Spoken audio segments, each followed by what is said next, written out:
记者现在所在之处是首尔光化门，这里不仅是韩国历史文化的象征，同时也是韩国政治民意的集结处。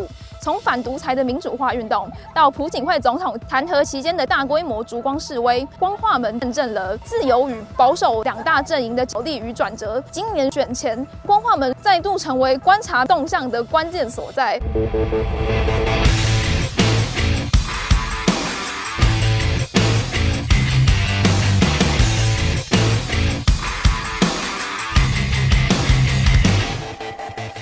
对于这次选举三强互争选情焦灼，民调分析专家尹锡雄先生表示， 진보와 보수가 팽팽한 균형을 이루는 한국 정치에서 이렇게 대선 후보가 50%를 넘나드는 지지율을 보이는 것은 매우 이례적인 현상입니다.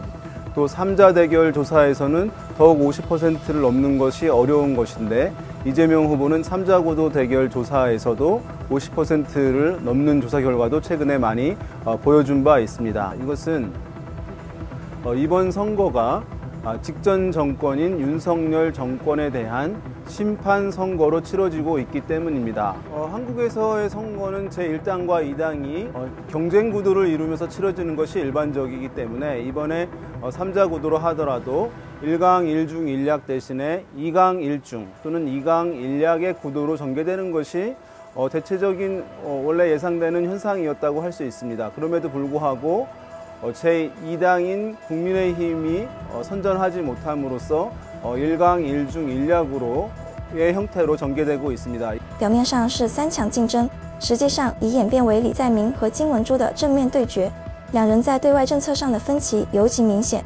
李在明走和解与共荣路线，可能倾向于北韩、中国合作，而金文洙则靠向美国，强化传统盟友关系，力求稳定现状。如果李在明当选，他会用政治的力量 加强跟北韩的往来，同时用经济的力量来支持跟北韩的经济合作。如果李在明当选，可能北韩在受到影响之下，我想这个也是周边的国家期许在李在明当选以后，南北韩的关系能够改善。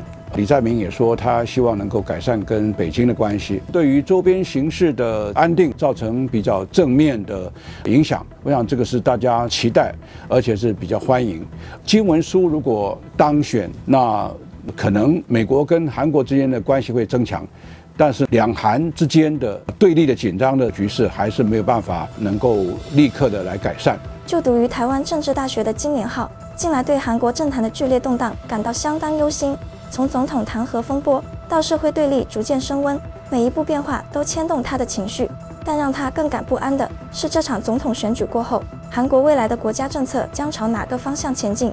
这些攸关国家未来的选择，成了他心中最大的问号。 지금 선거가 한국에 있어서 굉장히 중요한 지점이라고 말씀드릴 수 있을 것 같습니다.